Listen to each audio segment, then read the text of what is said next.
Hola, buenas tardes a todos, gracias por conectarse. Me presento, mi nombre es Paula Díaz Espinosa, coordinadora académica del Diplomado en Kinesiología Respiratoria para la Atención Primaria de Salud, programa asociado a la charla del día de hoy, que va a ser dictado por el profesor Daniel Pérez Collarte, que nos acompaña, que también es docente del diplomado. Así que vamos a iniciar.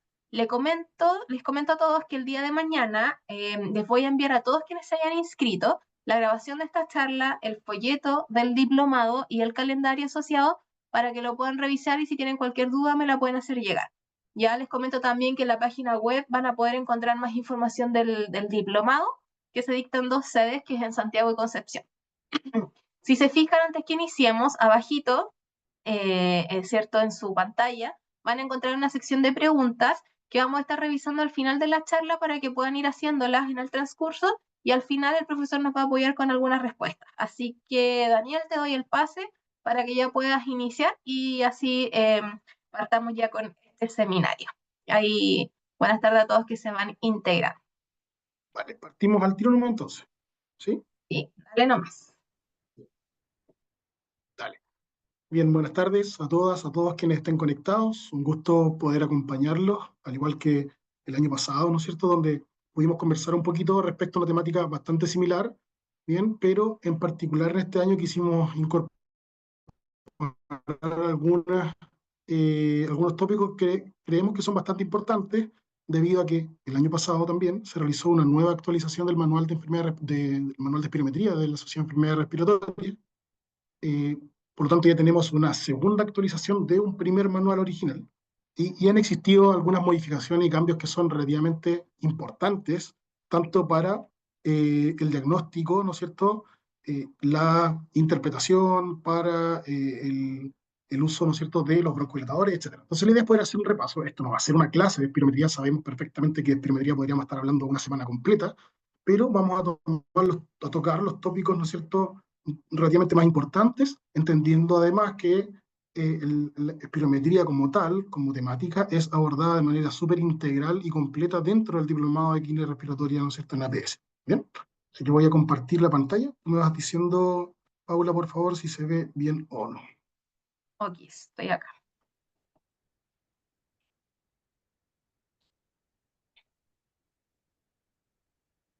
Listo, ahí podemos ver tu pantalla, Daniel. ¿Se ve bien? Perfecto.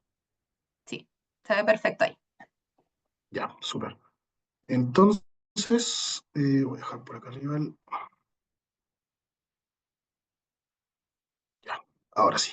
Entonces, el webinar, la charla que vamos a ver hoy ya, tiene como nombre, ¿no es cierto?, espirometría, una mirada a las actualizaciones y su rol en la atención primaria de salud. Siempre centrados, ¿no es cierto?, como hemos conversado habitualmente en este caso, en el rol que tiene la espirometría, el rol importantísimo, fundamental, primordial que tiene la espirometría en la atención primaria de salud. ¿Bien? Y lo vamos a ir conversando a la medida que vayamos avanzando. Bueno, como mencionaba, mi nombre es Daniel Pérez, yo soy kinesiólogo y actualmente me desempeño como coordinador de campo clínico acá en la Universidad de las Américas, además de ser, ¿no es cierto?, docente o parte del equipo docente del diplomado de química respiratoria para la APS, tanto de Concepción como de Santiago.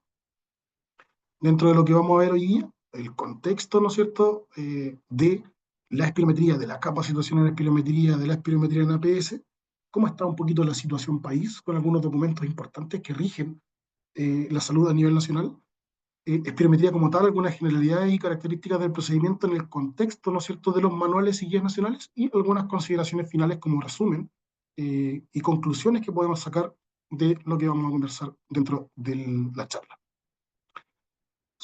Solo para contextualizar y mencionar una de las tantas, ¿no es cierto?, noticias que habitualmente aparecen en redes sociales, en portales, en páginas de los diferentes servicios de salud, es que, por ejemplo, en este caso, el servicio de Concepción, en ese momento yo me desempeñaba en uno de los establecimientos de atención primaria del servicio de Concepción, entregó modernos espirómetros para la atención primaria. Espirómetros como equipos, como tal, como lo que pueden ver ustedes ahí, ¿bien? Y también espirómetros que se daban en el contexto de la teleespirometría. Esto también lo hemos conversado con algunos estudiantes, lo hemos conversado con el equipo, y la verdad es que la telemedicina está presente dentro de la salud pública en particular. La verdad es que desde hace mucho tiempo se hizo mucho más famosa o estuvo mucho más en boga durante la pandemia, obviamente, especialmente en los contextos de la telepráctica, ¿no es cierto? Que nosotros nos desempeñamos acá en la universidad y la mayoría de las universidades que tenían estudiantes o que tienen estudiantes realizando prácticas clínicas o internados tuvieron que migrar hacia la telepráctica, la telemedicina, la teleconsulta, ya sea una teleconsulta médica, psicológica, etcétera. En este caso, la telemedicina está presente, como les decía, desde hace muchos años atrás. En particular, yo recuerdo que desde el año 2012 aproximadamente, en el establecimiento donde yo trabajaba, empezaron a llegar del Servicio de Salud Concepción telespirómetros, donde nosotros realizábamos a través de un equipo relativamente simple, que constaba de una turbina conectada con un cable USB directamente al computador, y los usuarios realizaban la espirometría, todo el software como tal estaba dentro de un programa en el computador, se hacía un clic, se enviaba, obviamente en el contexto después de haber ejecutado la técnica de la manera correcta en ese momento, de acuerdo a las normas técnicas del momento. En ese momento era guiándonos por el manual del año 2006, que fue el original. Se enviaba la espirometría y en 24 o 48 horas esa espirometría era recibida en nuestros correos, filmada, interpretada e informada por un médico broncopulmonar. Entonces la verdad es que eso vino a descongestionar, a descomprimir y a apoyar mucho la logística, ¿bien? Y la realización de esta prueba en usuarios que lo necesitaban, ya sea principalmente para pesquisa, diagnóstico, ¿cierto? Y también para control de usuarios que ya estaban ingresados al programa. Tenemos, ¿no es cierto?, a nivel país, centros, servicios de salud, establecimientos que se capacitan en conceptos de espirometría, entendiendo la necesidad que se tiene, ¿no es cierto?, de capacitarse. Nuevamente el servicio de Concepción, ¿no es cierto?, se entregan por telemedicina a los diferentes centros, como yo les mencionaba recién, entendiendo la importancia, en este caso, de la telemedicina. Eso probablemente ya en el contexto de la pandemia, pero también entendiendo que esto se realizaba, como les mencionaba anteriormente, a nivel de Servicio de Salud Coquimbo, ¿no es cierto?, que también se capacitan constantemente en el ámbito de la espirometría, médicos, ¿no es cierto?, en Castro que se capacitan en espirometría, a nivel de salud rural, ya donde por proyectos se entregan espirómetros para los equipos que van a realizar espirometrías a los usuarios a sus propios domicilios, ¿bien? Y kinesiólogos también, ¿no es cierto?, que se capacitan y actualizan conocimientos en test que miden la función pulmonar, en este caso en particular la espirometría. ¿Bien? O sea, esto nos muestra un poquito, ¿ya? La necesidad constante que tienen los equipos de salud, especialmente en el contexto de la atención primaria, de estarse actualizando, ¿bien?, respecto a los conocimientos tanto teóricos, pero también prácticos, respecto a la eh, ejecución e interpretación de esta prueba de función pulmonar. A nivel país, tenemos, ¿no es cierto?, un documento que es la Estrategia Nacional de Salud, ya para los objetivos sanitarios al 2030, que es un documento de alguna manera que rige, bien, los objetivos sanitarios de la década, en este caso década 2021-2030, bien, y solo quise mencionar, en este caso en particular, que dentro de los objetivos que tiene, ¿no es cierto?, esta Estrategia Nacional de Salud es asegurar los derechos en salud, alcanzar la cobertura universal y reducir las inequidades de sanidad presentes en la población, y cuyo último fin es lograr altos niveles de salud para toda la población. ¿Por qué quise mencionar esto? Porque el que los equipos de salud de atención primaria, ya, de todo nuestro país puedan realizar este examen de función pulmonar tan fundamental a todos aquellos usuarios, usuarias, principalmente en el que se sospecha, ¿ya?, de una patología pulmonar y donde tengamos que eventualmente, ¿no es cierto?, pesquisar esta patología, confirmarla, ojalá descartarla, pero en muchos casos confirmarla, eh, es la verdad que un objetivo fundamental dentro, ¿no es cierto?, de esta estrategia.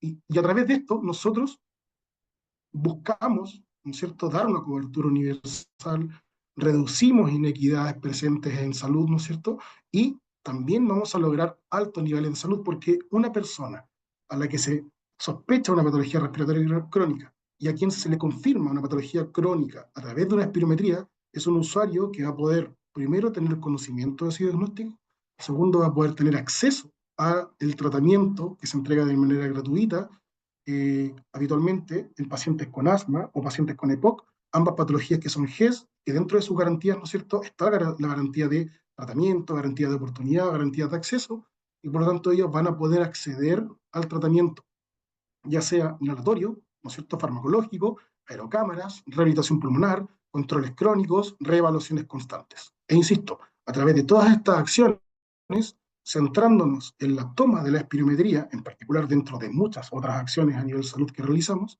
vamos a poder lograr probablemente en parte, ¿no es cierto?, algunos de los objetivos que se trazan en esta Estrategia Nacional de Salud. Un objetivo de impacto dentro de esta Estrategia Nacional de Salud es disminuir la carga de enfermedades por enfermedades respiratorias crónicas. ¿Bien? Y dentro de los resultados esperados, ¿bien?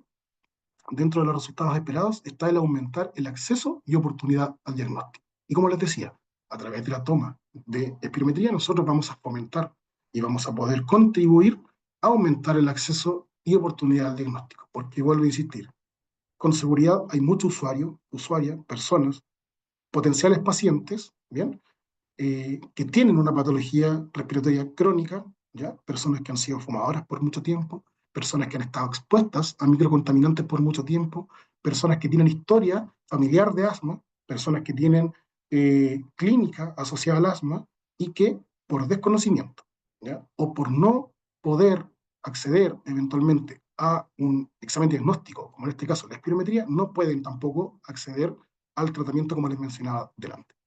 Como contexto epidemiológico en el mundo, ¿no es cierto?, tenemos 334 millones de personas aproximadamente que padecen asma, ya que es la enfermedad crónica más frecuente en la infancia, y 65 millones de personas que padecen EPOC de moderada a grave. Moderada a grave, que son habitualmente usuarios que tienen una limitación importante en su calidad de vida, ¿bien? Y que tienen también sintomatología asociada a la disnea, que es la sensación, ¿no es cierto?, de dificultad respiratoria. Por lo tanto, a través de esta herramienta, ¿no es cierto?, podemos acceder a que estas personas puedan tener su diagnóstico y consiguiente tratamiento. Tenemos guías clínicas ministeriales, que estas sí se han ido actualizando con algunos tópicos en particular, pero quise mostrar esto en particular. ¿Por qué?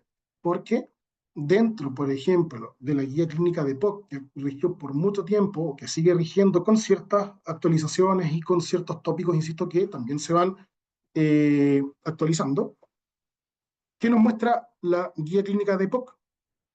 ¿Qué es lo que sabemos? Que para poder confirmar la patología EPOC, enfermedad pulmonar obstructiva crónica, ¿no es cierto?, tenemos que realizar una prueba de función pulmonar. ¿Por qué? Porque la EPOC se define como la presencia de una limitación del flujo aéreo, ¿no es cierto?, midiendo el volumen respiratorio forzado al primer segundo, F1, ¿bien? Y la espirometría puede, y en realidad debe utilizarse para estimar la severidad de la obstrucción, ¿bien? Sabemos que la EPOC debe, sí o sí, confirmarse o descartarse con una espirometría, independiente de que hay manuales como la guía Gold, por ejemplo, a nivel mundial, que sí utiliza la espirometría, la función pulmonar para poder clasificar, ¿no es cierto?, el nivel de limitación crónica del flujo aéreo, independiente de que hay otras dimensiones que son también evaluadas como el grado de disnea, el grado de exacerbaciones o la calidad de vida. La función pulmonar medida con espirometría en la EPOC es fundamental para confirmar o descartar el diagnóstico. Aquella persona que se le realiza una espirometría que tiene sospecha de enfermedad pulmonar obstructiva crónica y que tiene como resultado de esa espirometría una relación BEF1-CBF post-broncodilatador menor al 70%, estamos en presencia de una patología confirmada. Después viene, ¿no es cierto?, la clasificación de la severidad de la patología, ¿bien? Que la podemos ver según guías ministeriales nacionales, ya la podemos clasificar en etapa A o etapa B, donde básicamente en la etapa A tenemos usuarios con un BEF1 que es del 50% hacia arriba y la etapa B del 50% hacia abajo, ¿bien? Con diferentes graduaciones y como les decía, también podemos encontrar otro tipo de clasificación, especialmente de la guía Gold, donde podemos clasificar, es una clasificación más multidimensional, donde abarca estos otros tópicos que también les mencioné.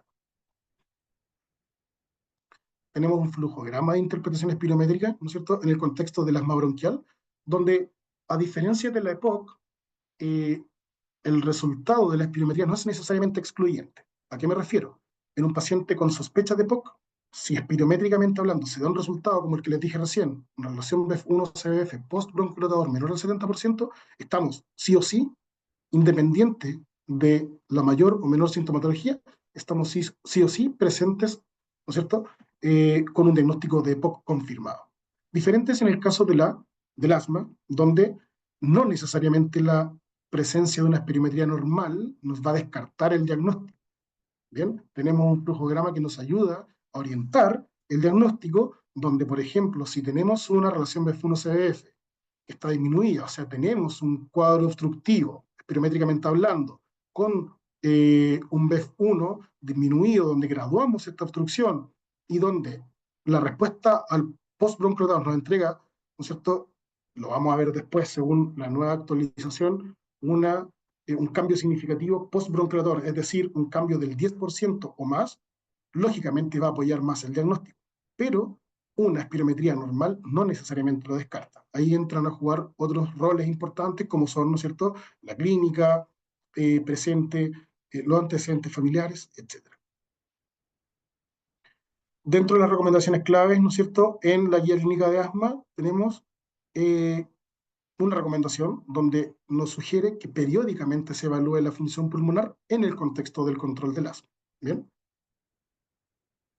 ¿A quiénes y cuándo realizar espirometría? Nuevamente, se sugiere realizar espirometría basal y con broncodilatador de corta acción en todo paciente con sospecha de asma, independiente de que el resultado, no, independiente del resultado que nos vaya, ¿no es cierto?, a entregar la espirometría a nuestros usuarios, ¿bien?, a todo aquel paciente que sospechemos asma, o sea, usuario que tiene historia, ¿no es cierto?, de sibilancia nocturna en la infancia, historia de bronquitis a repetición en la infancia, historia de SBO recurrente, historia de hospitalizaciones por causas respiratorias, que tiene antecedentes familiares de asma, que tiene clínica de asma, o sea, que tiene tos con el frío, tos con el ejercicio, tos con la risa.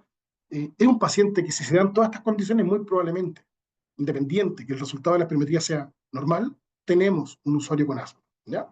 Que tenga un resultado alterado y más aún con un cambio significativo post-broncodilatador, obviamente va a confirmar más el diagnóstico, ¿bien?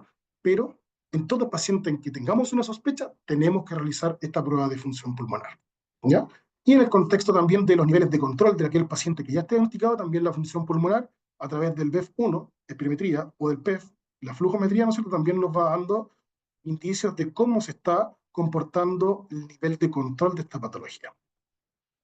A modo de definición, podemos decir, digamos, dependiendo de varios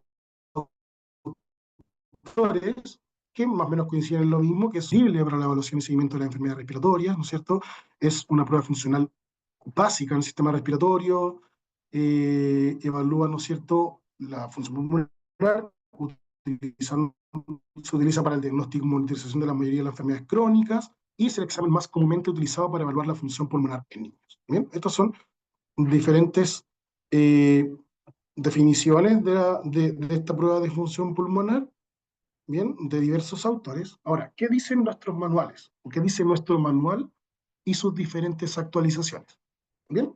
Coinciden en lo mismo, ¿no es cierto? Es una prueba que dice el año 2006. El año 2006 nos dice que es una prueba eh, fundamental, ¿no es cierto?, para la evaluación de la función respiratoria. Se utiliza frecuentemente en la práctica clínica, se utilizan principalmente los valores de BEF1 y CBF, que son de los más utilizados, además de la relación BEF1-CBF, ¿no es cierto? Y su grado de correlación con la etapa de la enfermedad, ¿no es cierto?, condición funcional, morbilidad y morbilidad y mortalidad, ¿ya? Es una buena reproducibilidad.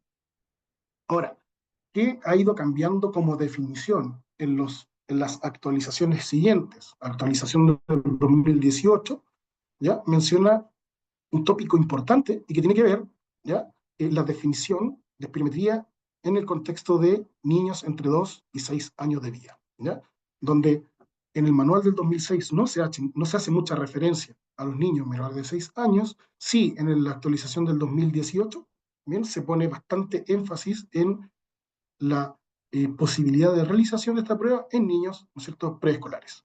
Y en la última actualización, que es la actualización del 2024, se hace referencia a qué?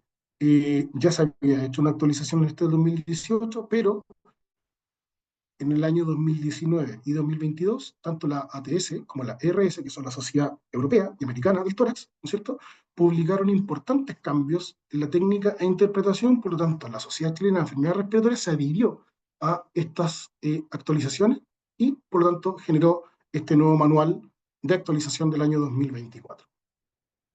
Esta evolución de los manuales, ¿ya? Parte con este primer manual, esto a grandes rasgos, siempre insisto, parte con este primer manual publicado por la Sociedad de Enfermedades Respiratorias el año 2006. Al año siguiente se demostró la factibilidad de realizar espirometría en niños entre 2 y 6 años. En 2012 se publicaron valores de referencia espirométricos GLI, ¿ya? Que fue un cambio, ¿no es cierto?, en el paradigma de los valores de referencia a nivel mundial. El año 2013, la CEPAR, que es la Sociedad Española de Enfermedades Respiratorias, ¿no es cierto?, actualizó la normativa para realizar espirometrías. 2014 se publicaron valores de referencia para adultos chilenos. En 2018 se actualizó el manual, la actualización del primer manual. Y como dijimos anteriormente, el año recién pasado, la sociedad 2018 basado en las actualizaciones ATS y ERF 2019 y 2022.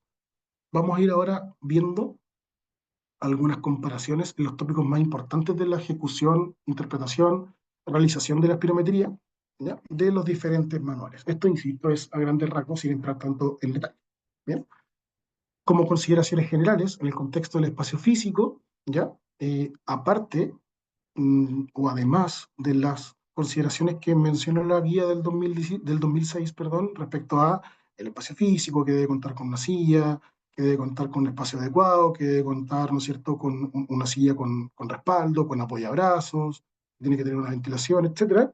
En este caso, el 2018 se incorporan, además, el área limpia para lavado de manos y área sucia para dejar pinzas y boquillas utilizables. Y el año 2024 se pone énfasis, ¿no es cierto?, en la adecuada ventilación del lugar, bien, con diferentes sistemas que se sugieren, sistemas de recirculación, usos de filtros de alta eficiencia, ventilación cruzada. También se pone énfasis en no intercalar pacientes entre fases pre y post broncodilatador, lo que antes era una práctica relativamente habitual, o sea, cuando el paciente salía de la sala, ¿no es cierto?, una vez terminada la espirometría basal, hacía la prueba broncodilatadora y esperábamos los 15, 20 minutos, ¿no es cierto?, para el post-broncodilatador. Para ganar tiempo se utilizaba, ¿no es cierto?, eventualmente esta modalidad de que se ingresara un paciente intermedio. Bueno, eso se sugiere no intercalar, ¿no?, especialmente por todo lo que tiene que ver con la posibilidad de infección cruzada, ¿no es cierto? También en el 2024, en caso de realizar espirometrías en niños preescolares, se sugiere tener un ambiente acogedor. Esta última actualización, recomendaciones de bioseguridad, especialmente asociadas al aprendizaje generado post pandemia, o sea, pruebas en pacientes con patología aguda en las últimas 3 semanas, especialmente con algún tipo de infección por algún virus en particular. Respecto al personal, el 2006 se habla que el laboratorio de función pulmonar, el médico especialista, es habitualmente broncopulmonar o neumólogo, es el que está a cargo del informe, interpretación y supervisión de la técnica, y la ejecución es idealmente, o debe ser idealmente realizada por un tecnólogo médico, es lo que sugiere la guía del 2006. Fuera del laboratorio, tiene que ser un operador calificado y certificado por un centro especializado. ¿Bien? 2018 se abre un poquito más, ¿no es cierto?, el abanico de posibilidades de quienes pueden realizar la espirometría. En este caso, aparte del tecnólogo, se abre la posibilidad de que lo realice kinesiólogo, kinesióloga, enfermera, o TEN calificado y certificado. Y el 2024 se sugiere y se agrega además que debe tener una experiencia de 1 año de trabajo supervisado, idealmente haber aprobado un curso certificado de espirometría por sociedades científicas o universidades acreditadas. O sea, es bastante más explícito y bastante más detallado el requisito respecto al operador en la última actualización.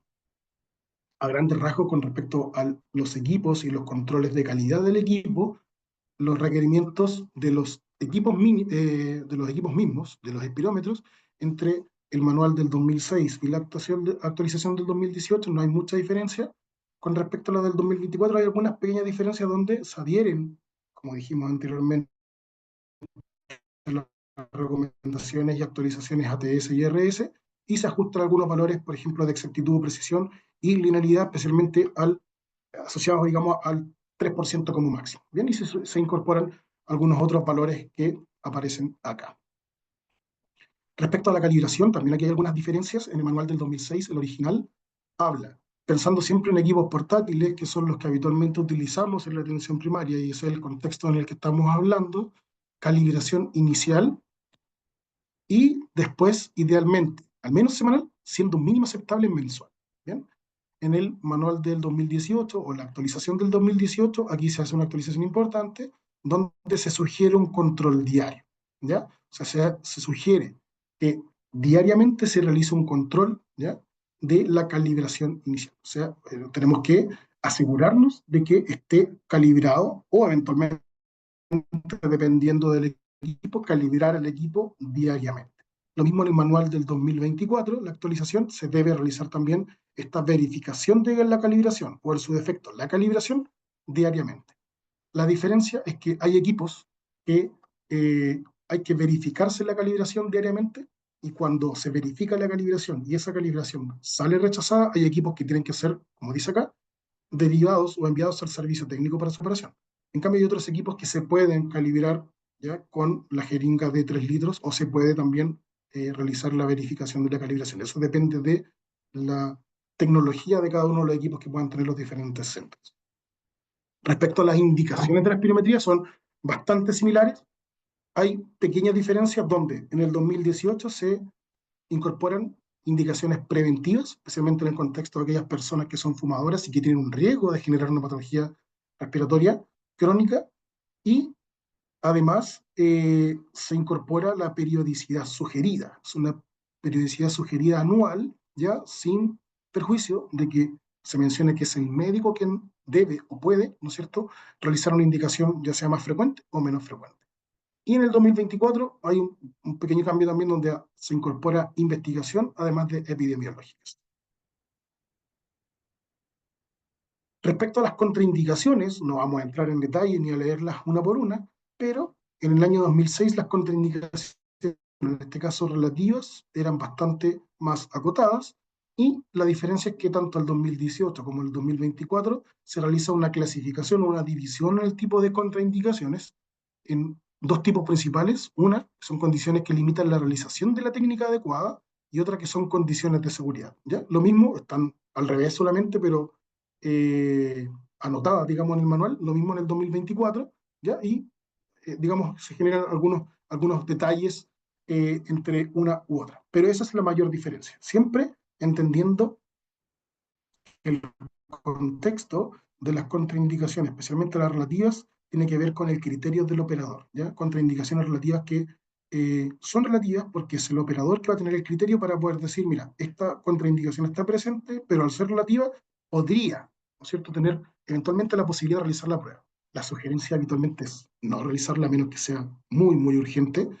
Eh, no creo que haya una espirometría que sea tan urgente y necesaria de hacer hoy, que no pueda hacer en una semana o 2 semanas, entendiendo que, no sé, una espirometría de evaluación prequirúrgica, etcétera, pero cuando existen estas contraindicaciones, las sugerencias, realmente es el kinesiólogo o kinesióloga quien decide si lo realiza o no. Respecto a las absolutas, a mencionar lo mismo, son acotadas tanto en el 2006 y 2018, pero en el manual del 2024, actualización del 2024, se realiza una división en 4 partes, ¿ya? Contraindicaciones absolutas debido a aumento de la demanda miocárdica, debido al aumento de la presión intracraneal, debido a aumento de la presión intratorácica y debido a dificultad respiratoria o riesgo de infección. ¿Bien? Lo único mencionar respecto a las absolutas es que son absolutas. O sea, por más que uno pueda creer que si está presente tal o cual contraindicación podría hacer la prueba, ¿ya?, por un respaldo principalmente del usuario. Pero viendo ustedes, como kinesiólogas, kinesiólogos, siempre si está presente una de estas contraindicaciones, no sugerencia, la indicación es no realizar la prueba. Siempre dejar por escrito el por qué, ¿ya? Y la invitación siempre, ¿ya?, antes de realizar la prueba, es verificar y cerciorarse efectivamente que no esté presente ninguna de estas contraindicaciones, ni absolutas ni relativas, ¿ya? No dar por hecho que no está presente ninguna. Al contrario, siempre pensar que podría estar presente alguna, y tengo que dirigidamente preguntar para ¿no es cierto?, generar algún problema en nuestros usuarios. La otra, eh, modificación o cambio que existe es que en los manuales del 2018, ¿ya? Y en el 2024 menciona ciertas complicaciones que pueden haber en la espirometría. Especialmente en el año 2024 menciona incluso que en un estudio que se hizo de 20 años de la realización de la espirometría en aproximadamente 186.000 pruebas, eh, hubo una casuística de 5 complicaciones por cada 10.000 pruebas. Y hay complicaciones que pueden ir desde excesos de tos, que pueden ir de broncoconstricción, síncope, etc. ¿No? O sea, las complicaciones son las menos, ¿bien? Pero independiente de eso, tenemos que estar siempre atentos, ¿ya? Y tener presente que puede existir una contraindicación y tenemos que evaluarla previamente. Respecto a las recomendaciones previas, no sé si tengo sí, hay unas pequeñas diferencias, son bastante similares, tienen que ver con cómo tiene que el paciente llegar de preparado a la prueba. Habitualmente estas recomendaciones previas se tienen que entregar por escrito al usuario, se tiene que dar una instrucción, no solamente entregar la indicación. ¿Por qué? Porque nos podemos encontrar con personas que no puedan leer ni escribir, con personas no videntes, con personas analfabetas, que ustedes pueden dar por hecho que van a leer la instrucción, pero no necesariamente lo van a hacer. Por lo tanto, tienen que buscar y cerciorarse de que esta persona entienda estas instrucciones. Y esto conlleva también algunos otros temas incluso más sociales o culturales, en el sentido de que personas que puedan vivir muy lejos, personas que le cueste llegar al establecimiento, personas que tengan que llegar caminando, que tengan que mojarse por lluvia, que tengan que acudir al CESFAM desde la punta del cerro, literal, y que tengan que endeudarse para poder pagar un boleto de taxibús, por ejemplo, si esa persona no sabía que no tenía que comer previamente, porque no se lo dijeron, va a mandarse el pique, va a gastar dinero, va a haber gastado energía, va a haber gastado tiempo solo porque el equipo no se cercioró, no se aseguró de haberle dado una buena instrucción previa. ¿Bien? En la eh, actualización del 2024 también se incorpora, eh, porque sabemos que tenemos que suspender los broncodilatadores antes de la prueba, pero en el 2024 se incorpora un apartado donde se da la posibilidad de que en ciertos casos no se suspendan los broncodilatadores. ¿Ya? Si el examen se realiza para fines diagnósticos, sí o sí siempre suspender los broncodilatadores. Si el examen es para seguimiento y control de respuesta a un tratamiento, el médico tratante solicita no suspender los broncodilatadores, se debe realizar el examen indicando qué broncodilatadores usó y cuántas horas antes del examen los administró. Habitualmente la suspensión es para todos, ¿ya? Pero en la actualización del 2024 se da, ¿no es cierto?, el pie para que eventualmente un médico pueda recomendar la no suspensión del tratamiento broncodilatador por las razones que él estime conveniente y eso tiene que quedar estipulado en la ficha clínica. Y sí, la suspensión de los medicamentos y en cuanto a los tiempos ha existido algunos cambios importantes. Vamos primero con los beta 2 adrenérgicos y anticolinérgicos de acción corta. En la actualización o la manual de 2006 es genérico. O sea, todo broncodilatador de acción corta, ya sea beta 2 adrenérgico o anticolinérgico, la suspensión debe ser de 8 horas. En el 2018, ¿ya? El beta adrenérgico, salbutamol habitualmente, sugiere de 4 a 8 horas y el anticolinérgico de 6 horas, a diferencia de las 8 del 2006. Y en la actualización del 2024, el salbutamol de 4 a 6 y el antimuscarínico o el anticolinérgico 12 horas. Bien. Los beta 2 adrenérgicos de acción prolongada, como el salmeterol, en la guía del 2006 se sugiere 12 horas de suspensión, pero en la actualización del 2018 12 horas se mantienen, pero en el caso de la actualización del 2024 ¿ya? Se sugiere 24 horas de tiempo de suspensión, el doble básicamente.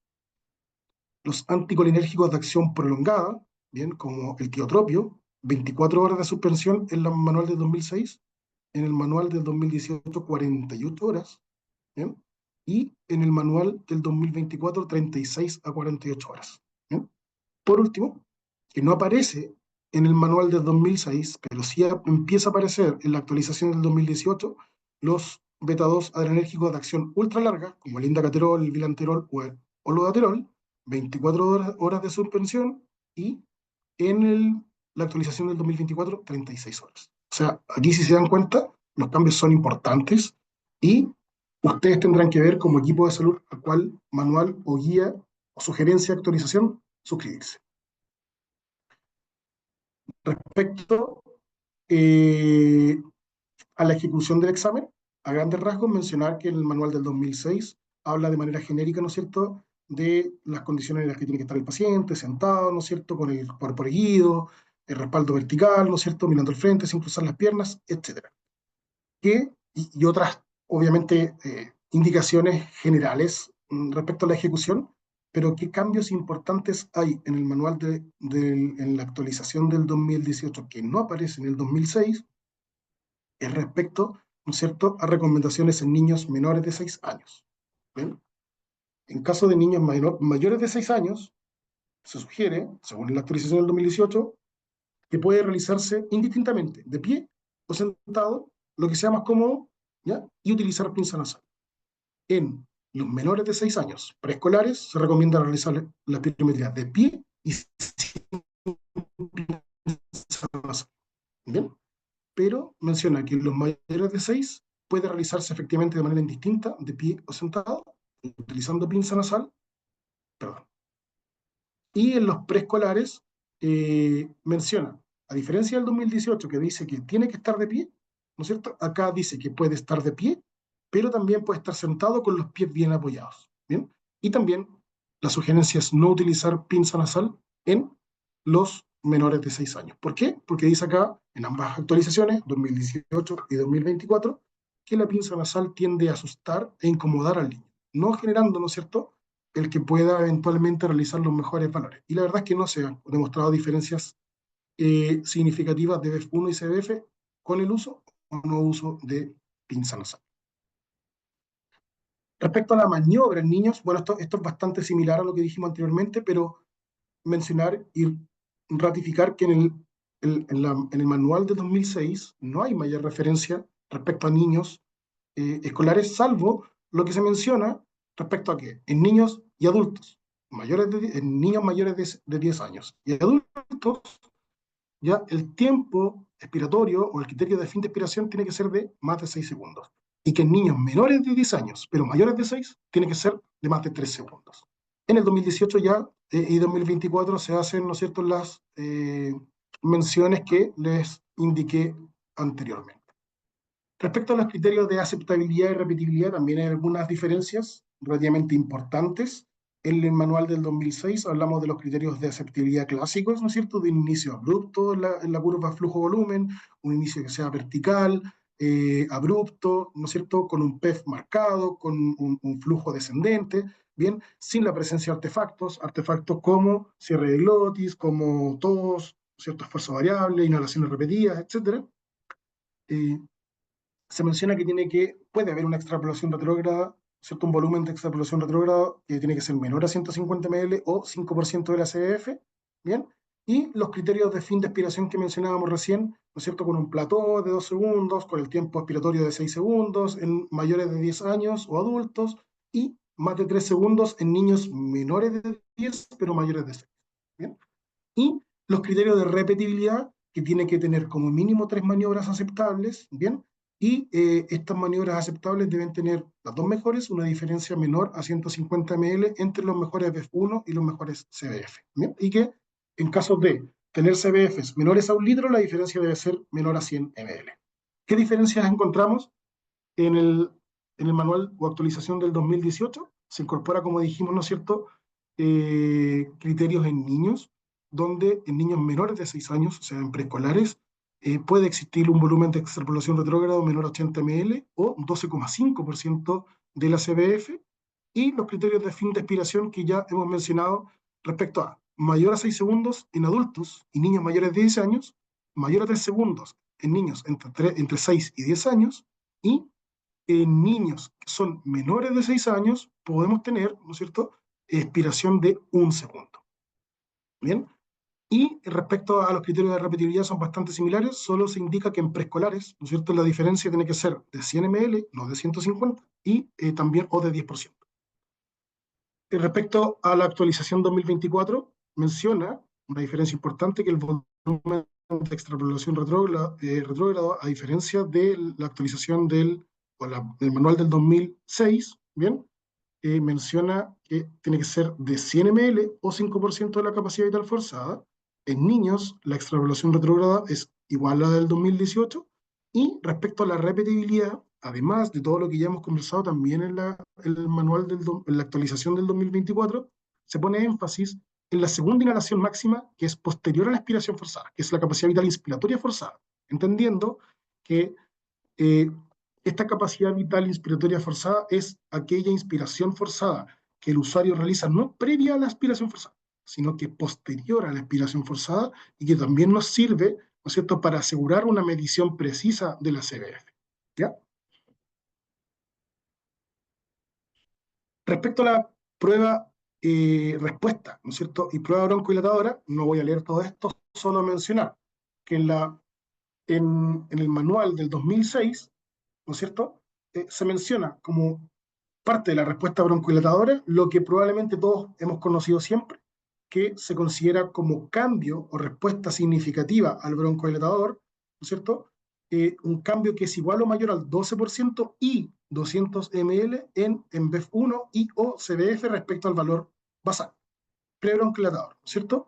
Y también en este manual 2006 menciona que podemos considerar cambios significativos del FEF 2575 solo si está a isovolumen. ¿Qué quiere decir a isovolumen? Que hay un cambio máximo de 5% entre la CBF-P y la CBF post.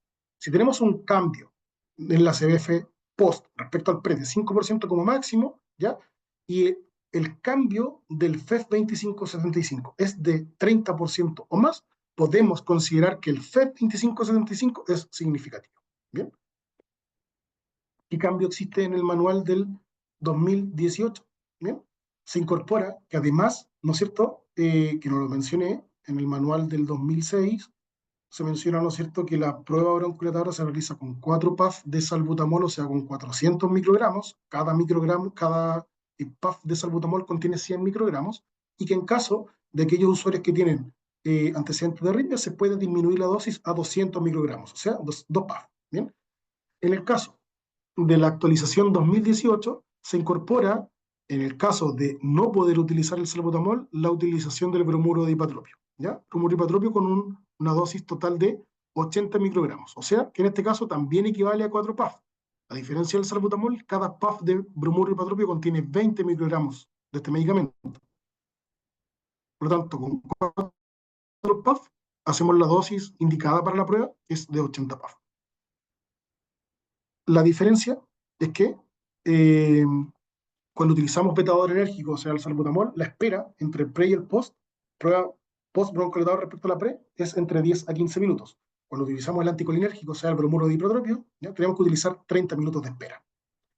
El gran cambio, muy gran cambio, importantísimo, ¿ya?, respecto a la prueba broncodilatadora en la actualización del 2024, es que en esta actualización se utiliza solamente ahora el porcentaje, y este porcentaje además se reduce a 10%, y ya no se utiliza el valor de los ml o el cambio, ¿no es cierto?, de ml entre la maniobra basal y post-broncodilatadora. Por lo tanto, si tenemos una CBF y o un BEF1 que se modifican de un 10% hacia arriba, ya con eso se considera cambio significativo post-broncodilatador. No tenemos que ir a, como lo hacíamos antes, teníamos que cerciorarnos que hubiese 12% primero, teníamos que ir a cerciorarnos que hubiese además un 200 ml o más.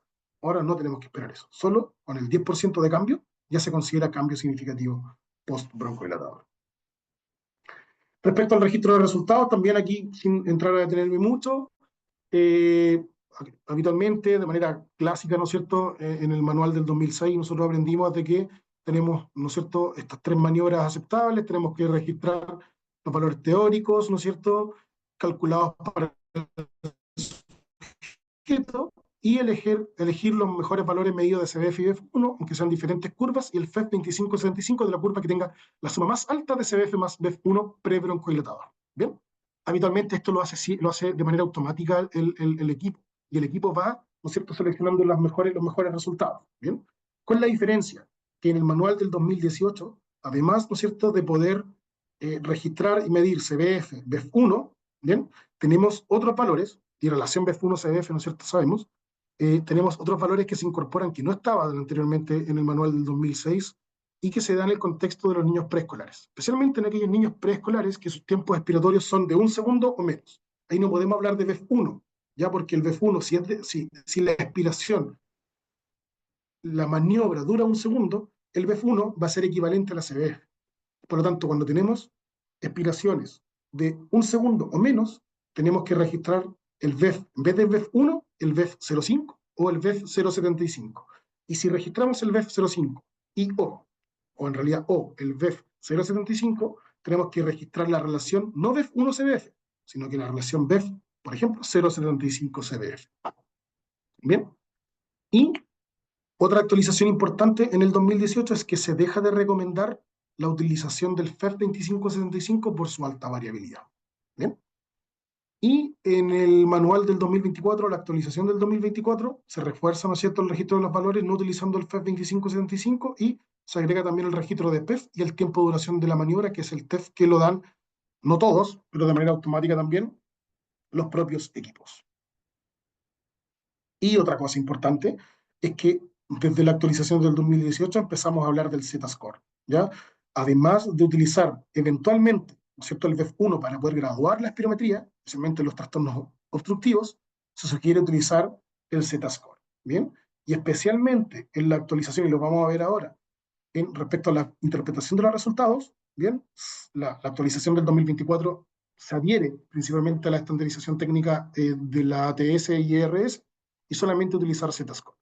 Pero tenemos una historia que parte con el manual del 2006, donde todos utilizamos, ¿no es cierto?, esta forma de interpretar la espirometría, donde teníamos 4 tipos de trastornos: un trastorno restrictivo, un trastorno obstructivo con CF normal, un trastorno obstructivo con CF disminuida y un trastorno obstructivo mínimo. ¿Bien? ¿Qué pasó? En la actualización del 2018 tenemos un trastorno de tipo restrictivo, ¿ya? No vamos a entrar en detalle cuándo es restrictivo, cuándo es obstructivo, porque eso es para otra ocasión. Tenemos un trastorno obstructivo, ¿ya? Que si se da el hecho de que tengamos una alteración obstructiva con CBF normal, como se daba en el manual del 2006, el manual la actualización del 2018 que nos dice, se registra como alteración obstructiva. O sea, si dice alteración obstructiva a secas, se da por hecho que la CBF está normal, ¿ya? O dicho de otra forma, si vemos una alteración que es obstructiva y la CBF es normal, tenemos que registrar solo como alteración obstructiva. Y se registra solo cuando está disminuida, o sea, obstructiva con CBF disminuida. ¿Bien? Y también otra cosa importante es que en este manual, bueno, como lo dijimos anteriormente, de la actualización del 2024, ¿ya?, sugiere utilizar Z-Score para poder graduar e interpretar la espirometría. A modo de graduación, cuando ya teníamos en el año 2006 una alteración restrictiva, este manual del 2006 nos sugería graduar la restricción con el CBF, con leve, moderada o severa la restricción. Y la alteración obstructiva, como leve, moderada o avanzada o severa, con el VEF1. Y teníamos la opción de tener la alteración ventilatoria obstructiva mínima solo cuando existía una disminución del límite del FEF 2575 bajo el límite inferior de la normalidad. ¿Qué es lo que ocurre en la actualización del 2018? Uno, como dijimos, se incorpora el Z-Score para poder graduar, ya sea con Z-Score o eventualmente se sugiere poder utilizando el VEF1, pero está la posibilidad de utilizar Z-Score, entendiendo que no todos los equipos ya tienen Z-Score dentro de su software, ¿ya? Pero la idea es que obviamente se migren todos los software con Z-Score, que son las recomendaciones más actuales, pero se puede eventualmente seguir utilizando como graduación de la obstrucción el VEF1, y el gran cambio que ocurre en la actualización del 2018 es que se deja de sugerir graduar la restricción. O sea, si dentro de el informe de la interpretación y el informe espirométrico tenemos una alteración restrictiva, la alteración restrictiva queda a secas. No se sugiere graduar. ¿Bien? No así la obstrucción, que sí se sugiere graduar de acuerdo a lo que mencionamos recién. Y la actualización 2024, que como mencionábamos recién, sugiere graduar netamente con Z-Score en estos rangos que están acá, que son un poquito distintos a lo que se menciona en la actualización 2018. Y como mencionaba acá, se sugiere no clasificar severidad en alteraciones ventilatorias restrictivas. Ya para ir finalizando y terminando, solo algunas consideraciones finales a modo de conclusión, y es que existe, lógicamente, como lo pudimos ver, actualización constante de las recomendaciones nacionales de la Sociedad de Enfermedades Respiratorias, las cuales están basadas principalmente en los lineamientos y estandarizaciones de la ATS-IRS. También es importante mencionar que existen diferentes realidades en distintos servicios de salud, municipalidades, establecimientos en general. Realidades desde el punto de vista de con los equipos que cuentan, qué tipos de equipos cuentan, si cuentan con equipos o no, si tienen o no jeringas de calibración, con qué frecuencia calibran o verifica la calibración. Entonces, eh, esto nos invita a poder estandarizar, ¿ya?, al máximo todos los procedimientos que realizamos, en este caso en particular la espirometría, que es como ya lo mencionamos y lo sabemos en profundidad, es una prueba que es fundamental en la atención primaria para poder diagnosticar y controlar enfermedades respiratorias. Como vimos, también hay cambios relevantes entre una actualización y otra, especialmente incorporando consideraciones de niños preescolares que no existían en el manual 2006, modificaciones en los cambios post-broncodilatador, interpretación y graduaciones espirométricas. Y por último, ¿no es cierto?, solamente cerrar con que la espirometría podemos definirla, ¿no es cierto?, como un pilar fundamental para el diagnóstico, control y seguimiento de las enfermedades respiratorias crónicas en la atención primaria de salud.